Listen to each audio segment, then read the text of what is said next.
โนคมคนตกสองที่ก็ราคาแพงโอ้ยมาตึงลึกแต่เป็นนาเซียนเขาต้องนี่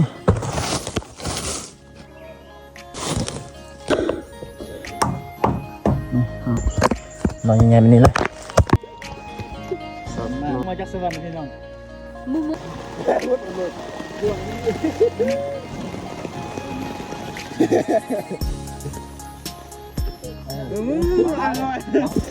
สวัสดีพี่น้องป่ายสุขคนนะวันนี้กันมาหาน้องคมคือเก่านะหลายเดือนในสิบได้ลงคลิปทาง YouTube นะวันนี้แกสิมาให้คลิปมาทำบาซีนะมาหาน้องคมในบาซีเนาะวันนี้มา3-4 คนนะวันนี้เนาะคีเตอร์มาหลายคนวันนี้เนี่ยมาบาซีแล้วก็อันมูบาซีเนี่ยนะเพราะว่าวันนี้ก็มีโอกาสดีวันนี้ก็เลยคลิปนะขึ้นอันมีเสียงนกเสียงนะเราจะได้ยางประมาณนั้นจักกิโลบาซีน่าจะประมาณ4 กิโลเนาะก่อนจะหอดปลาเนาะปลาคมเนาะคมเป็นไง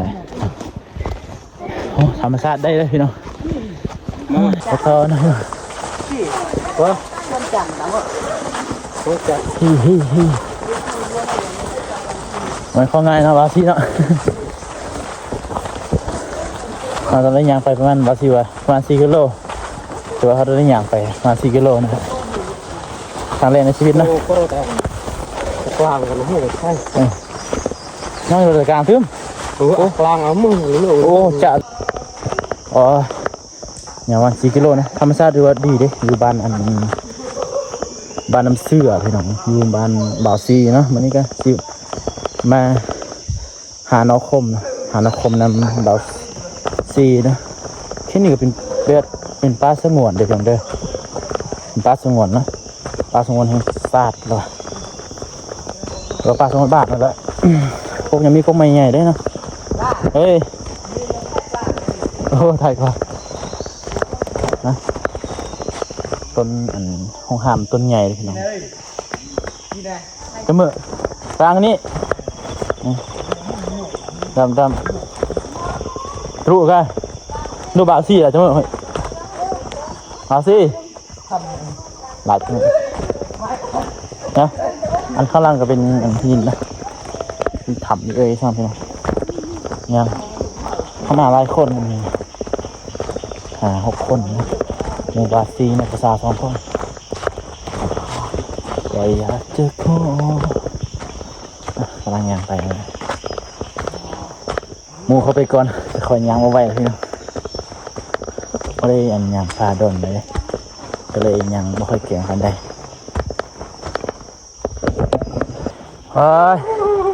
เมื่อยหินนะหินงามเลยพี่น้องหินอยู่กลางป่านะบอกข้างหลังว้าวเขาจะได้อันเข่าอยู่หินเลยเขาจะเข่าอยู่โกงไม่แล้วนี่มีหินอยู่นี่ปานเขาทำนะตายแล้วเริ่มหอดแล้วนี่ครับมันจะมีหินแบบมีก้อนอันปันเขาไปปาไว้นะเสียงมาทางลอยห้องไปนั่งไปกลางป่า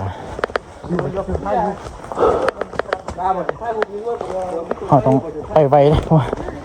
เขาไปปะเขาดิ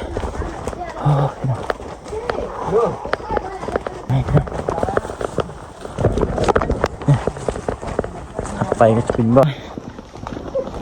เอาไปแล้ว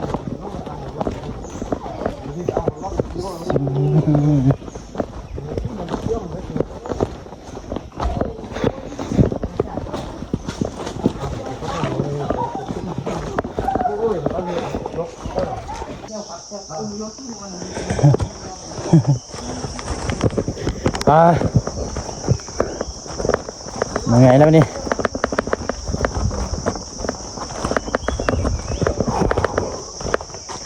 มาพักกันก่อนเราเมื่อยพี่น้องงามธรรมศาสตร์นี่เพราะมันมีหินเด้หินคือหินครบมันนะอยู่กลางป่าพี่น้องโอ้ต้นไม้เลยเกิดไปนี้นะทันก็เป็นหินครบมันจะเป็นหินครบนะว้าวเดี๋ยวไปแล้วแบบนี้นะลงดอยแล้วนี่ขึ้นเขานี่ลงดอยแล้วการหานครของคอยนะเป็นครั้งแรกในชีวิตนะอยู่บ้านน้ำเสือพี่น้องอยู่บ้านน้ำเสือแล้วก็มาน้ำบาวซีพี่น้องคอยหัวบ้านนี้บ้านใดนะคอมเมนต์มาคอยกับหูดิว่าเป็นบ้านใดนะโอ้พี่น้องคนสาธุงามสุดนะมีหินนะมีเป็นหินเขาจะตามซอกหินซอกไม้นะไปตามซอกหินนี่แหละเห็นมีลายอยู่แต่ว่าพ่อได้ถ่ายพี่น้องในเบื้องเราจะมาถ่ายพี่น้องในเบื้องนี่นะฉันเข้าไปกับผู้กระทะนั่นเป็นแบบนี้แหละที่ชูมันจะเป็นซอกหินนะซอกหินนี่ครบอย่างประมาณชั่วโมงกว่าสิบหอดข้างล่างจะเป็นหินดินครบนะพี่น้องเด้อโอ้ยอ่อนเลยเราจะได้นอกคมอยู่บ่เฮามันนี้นะผสมมาฟังกันแล้วโอ้โหบางอย่างไปนะป่ามีบ่เนาะโอ้ยเมื่อยเน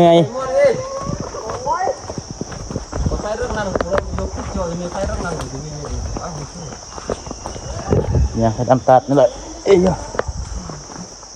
ย่เฮ้ยเมื่อยว่ะสิ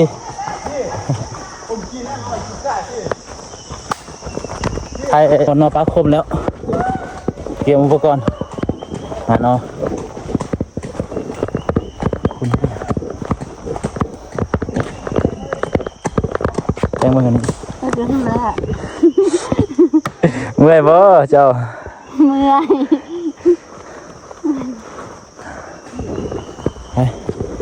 ไปต่อกันที่นั่นไงได้บ่นอคมนะปลานอคมแล้วไปพึ่งจ้าถูกแล้วใช่ยายจังนั่นมาโอ้คือกี้ก็ไม่จังเนี่ยยายจังทำว่าห้ามมีเครื่องใช่คนจ้า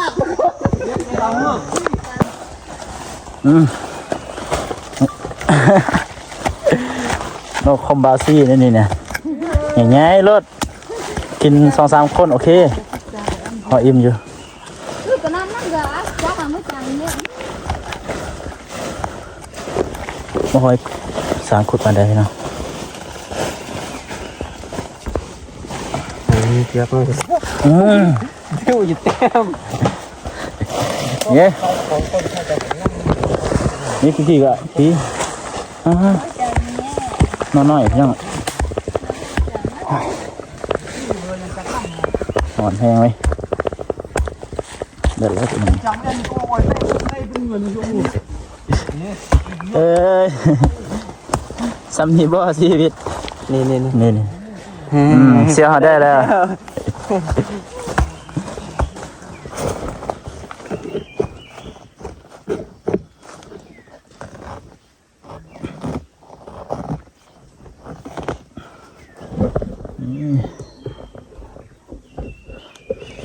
เดี๋ยวแล้วไงรถโนคมอย่ามาโคตรเหนื่อยเลย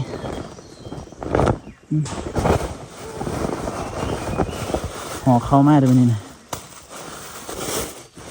แล้วก็สีจีโนคมกินเขาโนคมโคตรหอนเลยตัวไก่มาสมควรพี่น้องมันก็สิไทย แต่ละคนในเบิ่งเด้อว่าเหนื่อยบ่ยอดเลยความเหนื่อยนี่บ่ให้เว้าเลยพี่หาต่อหาคอมมาต่อตัวนี้มันจะมีอยู่ได้พี่น้องแต่มัน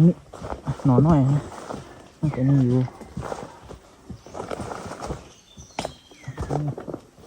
แล้วหนอน้อยนะบริหารนี่ไงถ่ายมาเดินได้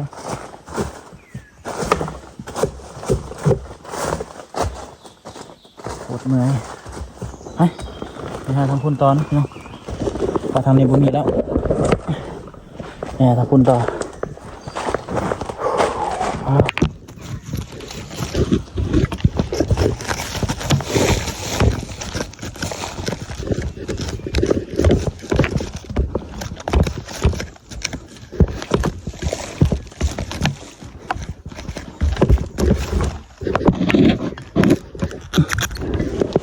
บักน้อยๆพี่น้อง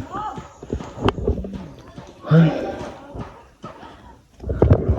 นอนบักน้อยๆ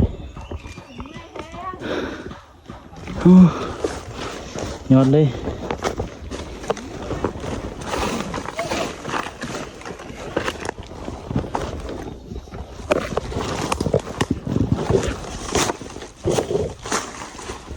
กล่องบ่ค่อยแจ้งพี่น้องว่าอยู่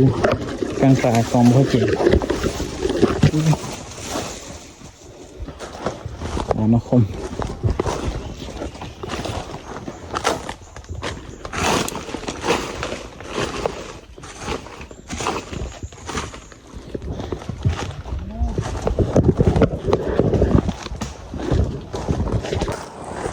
นอนอาทิตย์ไปไงด้วยนะ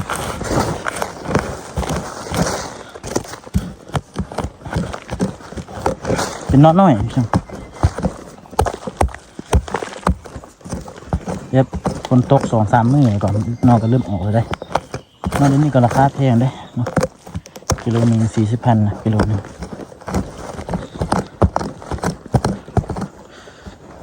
แบบนี้เลย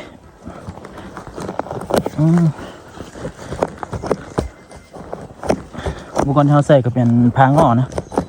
พางอ้อสิงอไปนี่เนาะ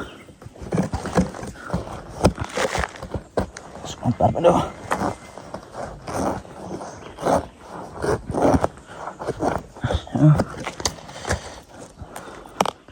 โอ้ยภาษาขุดบะคอนบักลึกหักซะแล้วโอ้ยอะไรอย่ามันบ่ได้นะมันก็มีอยู่เนาะนวันดูมันหามันนะตัวนี้ก็น้อยๆส่วนใหญ่ก็เป็นน้อยนะส่วนใหญ่ก็ค่อยมี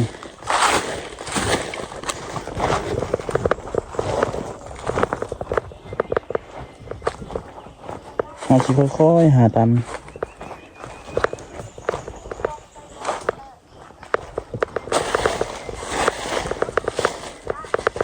หาแบบนี้ได้สิเคลียร์สิฝุ่นทางเครื่องออกเนาะเดินไป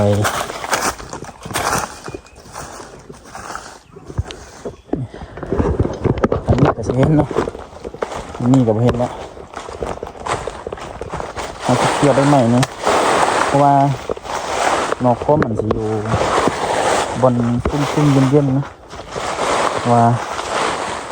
ใบไม้มันสิปกนะปกหนอไว้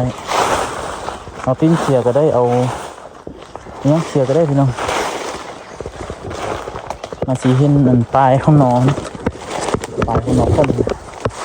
โผล่ออกมาหมูก็ไปถึงละนกคมนึงนกคมใหญ่อยู่ได้เนาะดูไม่ต้นนะต้นบักไงมาเสียแล้วนี่เหรอที่นี่เลย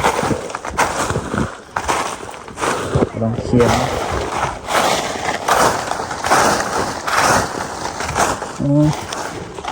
เจอได้ไหมเคลียร์เจอแล้ว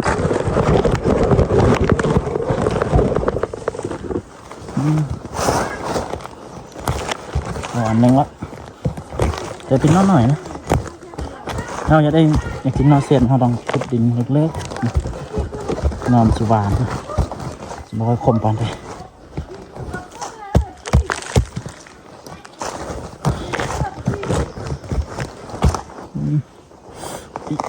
นี่ใส่หม้อแล้วนี่กินน้อยๆนะครับ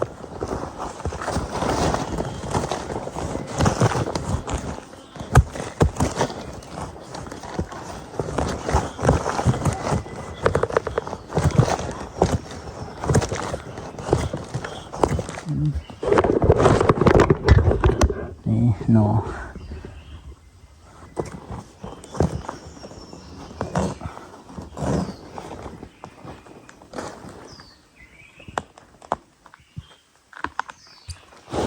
นี่นะลองหน่อย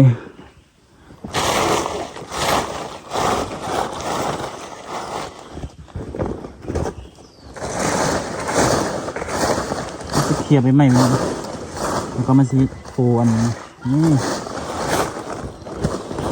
เคลียร์ไปให้ออก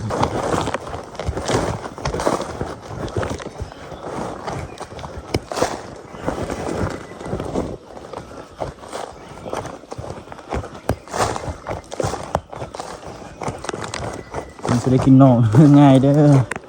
อย่างมา 3-4 กิโลมาแต่บ้านอีกนะนี่เดี๋ยวแล้วกดมือเลยมันน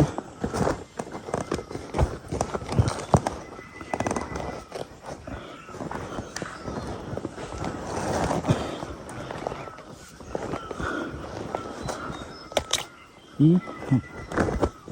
งั้น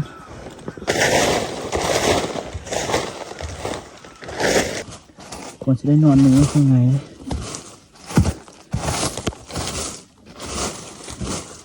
เอาทีเคลียร์ใบใหม่แบบนี้นะเคลียร์ใบใหม่ที่วันใบใหม่ที่ฝุ่นที่โป๊กไว้นะเอาสิเคลียร์ออกมาเดี๋ยวมาสิเห็นปลายนอนนะตัวนี้อันนึงเป็น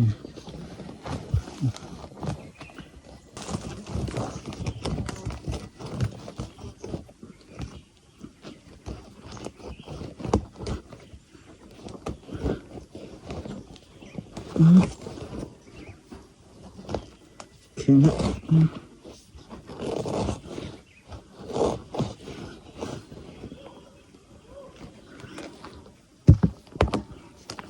แล้ว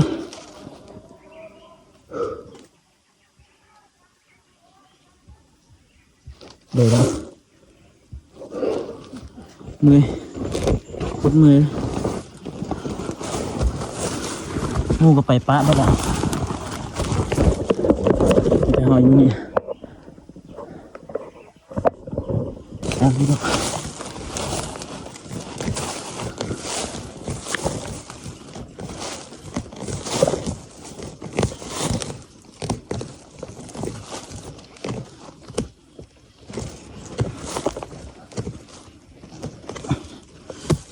มีอันที่นั่นนะมีเสียมที่จะคุ้นง่ายอยู่พี่น้องเพราะว่ามีเสียมเด้เลยคุ้นยากนิดนึงโอ้ยได้เลยความเมื่อยงูก็ไปปะเบิดเพราะว่าเข้าไปทำคุณเนาะบัวมันอยู่บนใดก็ใหญ่อยู่นะพอดีหวานนะสิบ่ค่อยคมตัวนี้มีขึ้นสิว่านอกคมแต่บ่คมเลยอันนี้อย่าไปหาบัสซี่เลยเข้าไปอยู่ใส่บูละ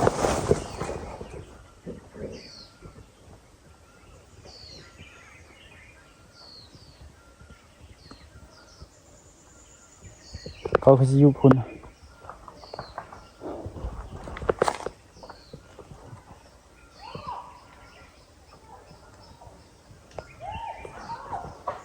เข้าไปทางพุ่นนะเจอหาทางพุ่นน้องพี่น้องโอ้ยโอ้ว่าเบ็ดถูกซิมัดแล้วจะไปหาบาวซีสักเบ็ดครับ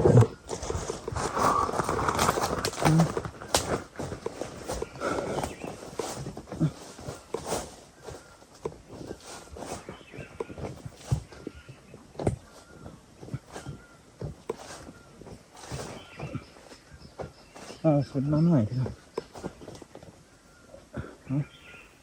ขาดอ่ะเดี๋ยวนะนอนบักข้างนอกคุดกระชิงยามนี่เด้อเห็นเด้อว่าเอานี่ขุดดินี่เอาฝางอนขุดสิยากยากนะ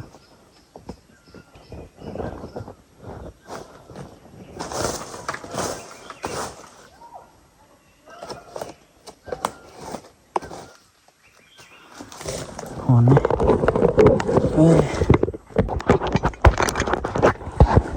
จบหนึ่งเลยเนาะเป็นไงเลย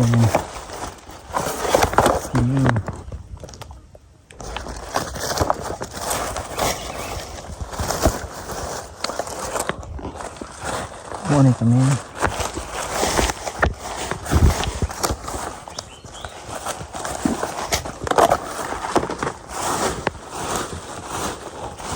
ตรงนี้นะ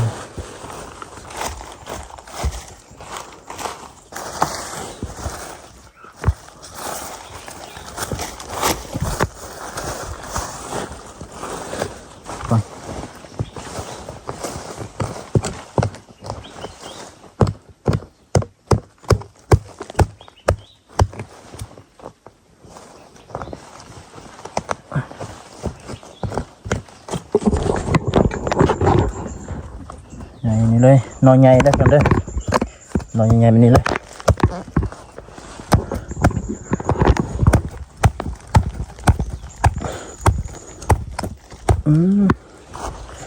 ของอขอนมาจ้ะอ๋อเดี๋ยววัน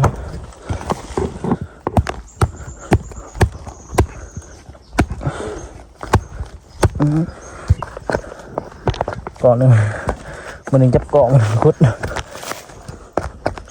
เพราะว่าหมูกับไปปลาบนนะมันจะไข่ไปใส่ไม่ได้แล้วเพราะว่าปลาคมมีลายปลาคมมีลาย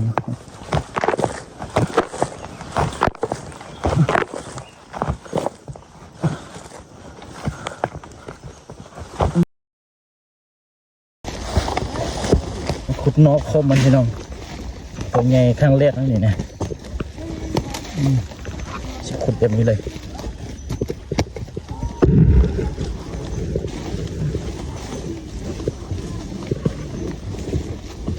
หักเลยหลับน้อยเลยบ่ค่อยขุดบ่ค่อยเปลี่ยนบ้านใดพี่น้องเพราะว่าทางออกคอยมันบ่ค่อยดีนะอันใส่เสียมนี่คือดีอยู่นะ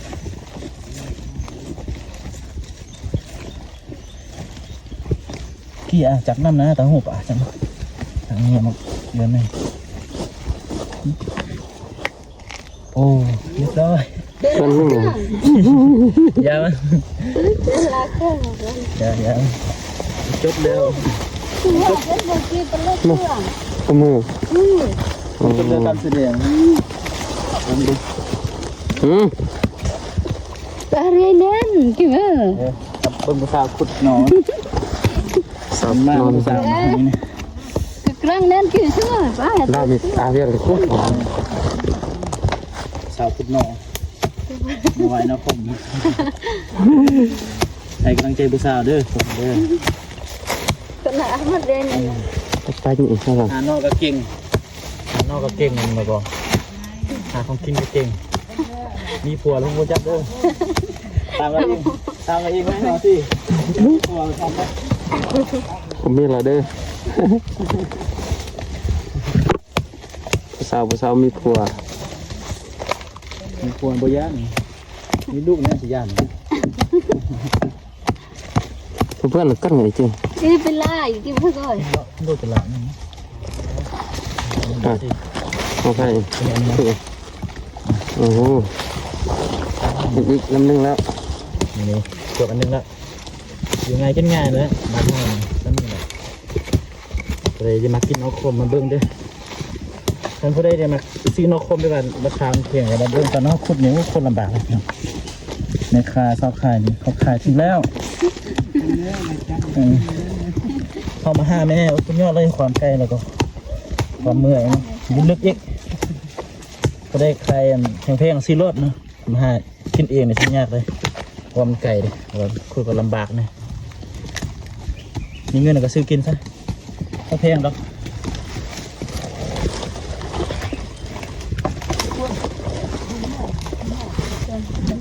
จะได้ใช้กันเดิมนี่ตรงมือห้องทุกคน บาเซียน จะเป็นนันใบเซลฟี่เนาะนี่เบิ่งให้ทุกคนเลยทุกเบิ่งยังไงตัวนี้ ชอบแจ้นะผมฟังชอบแจ้ เอ้ย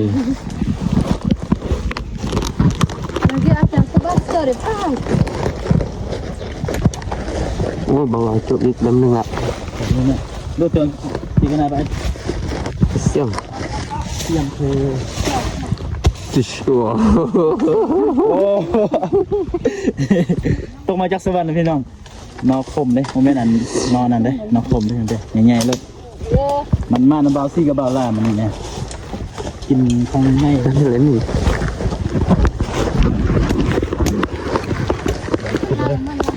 นี่นอกคมบักใหญ่ๆพี่น้อง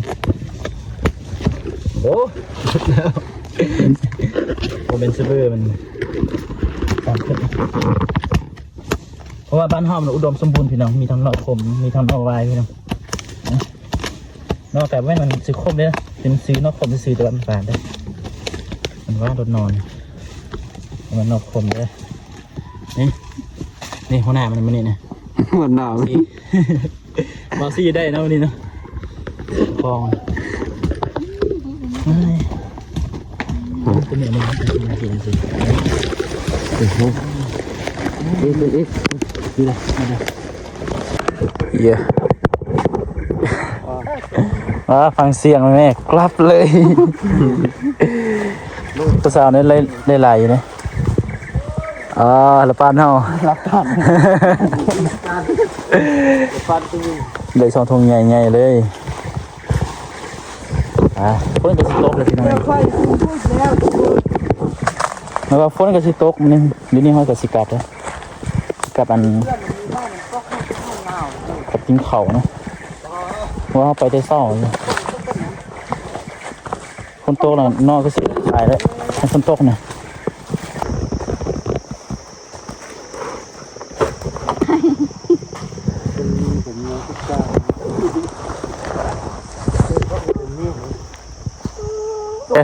รีวิวผลงานมันนี่นะมาไปได้ไล่กว่ามูมันนี่เนี่ย ขอบค่อยด้วยนี่ มันนี่ปอซี่มันนี่มามอน ทุกคนเสียวไม่เห็นหรอก บาซี่ได้ไล่กว่ามูมันนี่นะ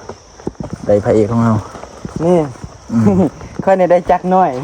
ใช่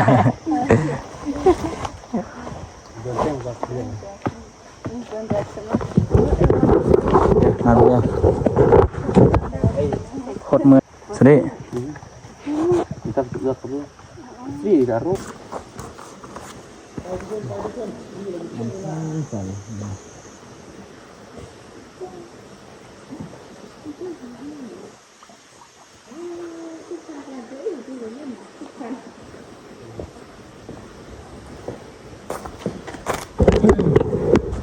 หยอดเลย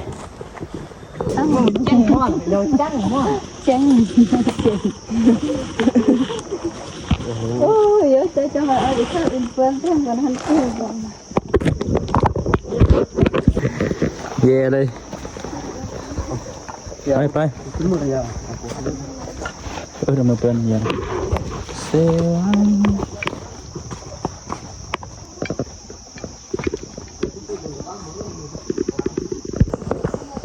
อะไรดีพี่น้องว้าวกงหินหินนี่ก็จะเป็นหินครบได้นี่เนาะหินครบอยู่กลางป่าพี่น้องคันฝนตกฝนนี่ยุ่นนี่ได้เลยบ่จำเป็นต้องเฮ็ดตู้เป็นห้างเนาะไปเฮ็ดแนวกินกันพี่น้องเฮ็ดอยู่เฮ็ดกินกันตั้งจ่าตะปอกเขาสิเลย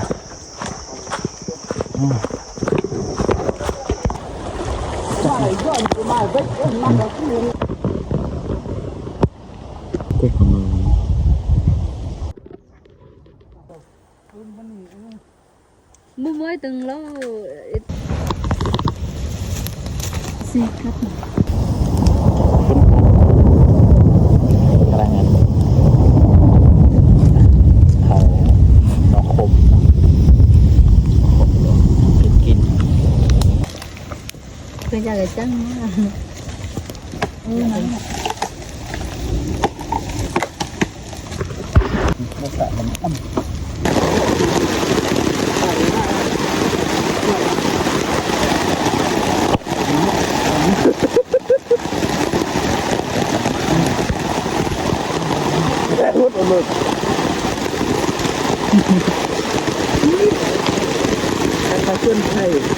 คนตกเป็นเหตุ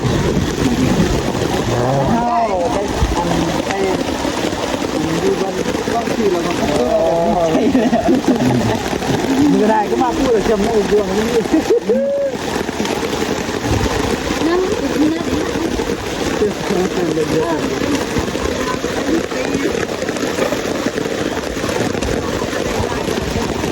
năm tốc nó để lại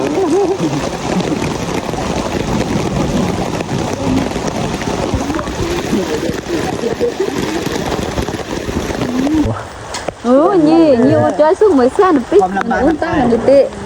là bó hình sắp Pet. thì bố mi bé sen có sen gần 10 lan cặp này à tên là tệ tên là thế này là tặng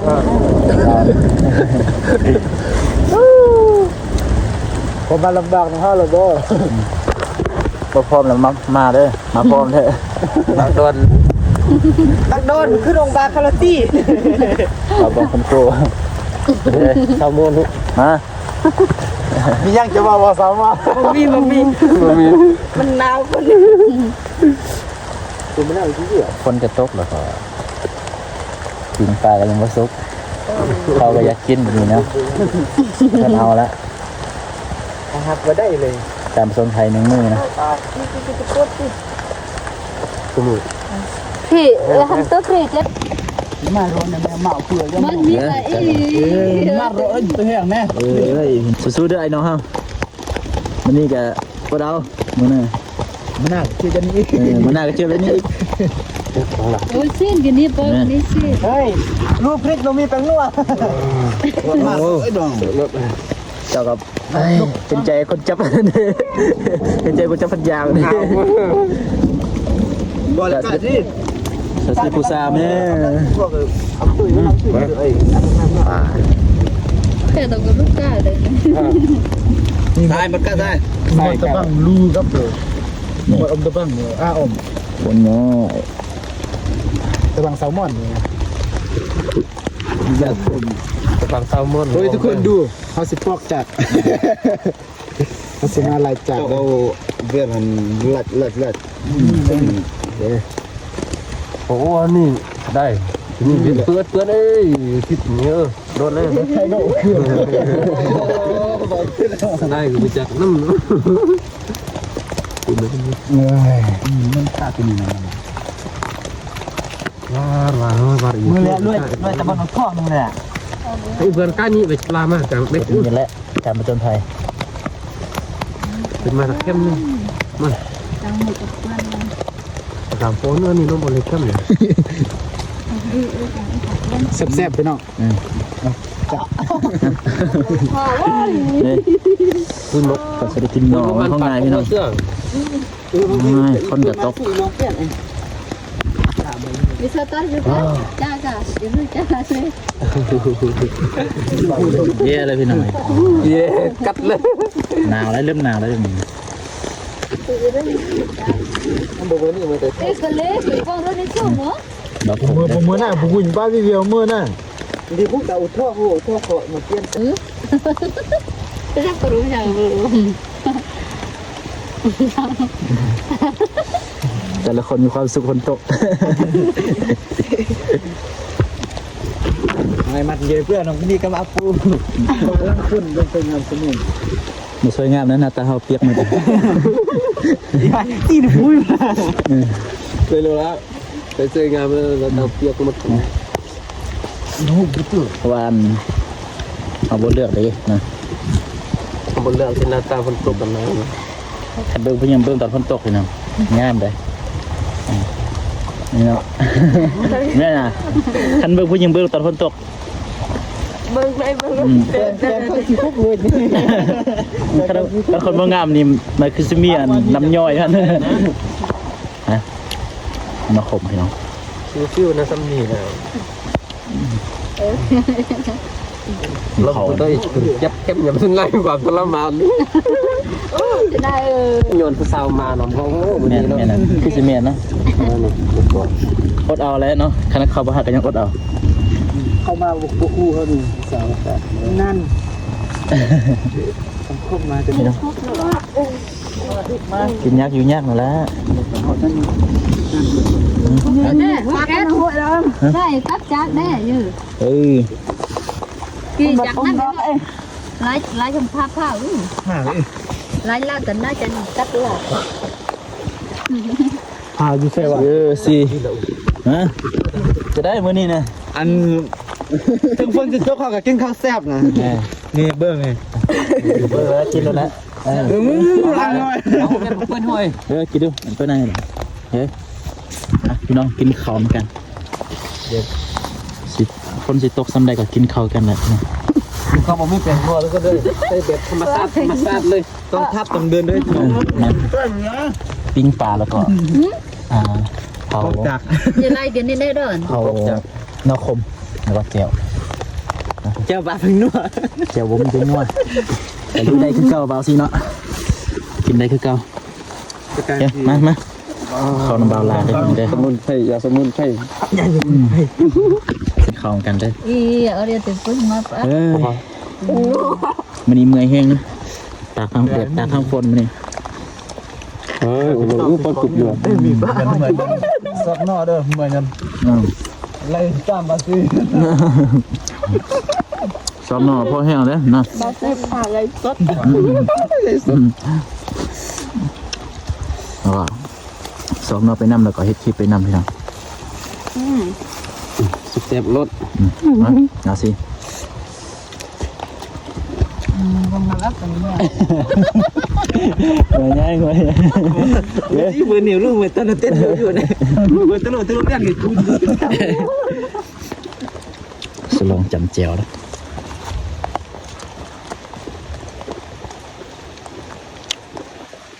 มาเฮ้ยมาให้สักหน่อย เด้อ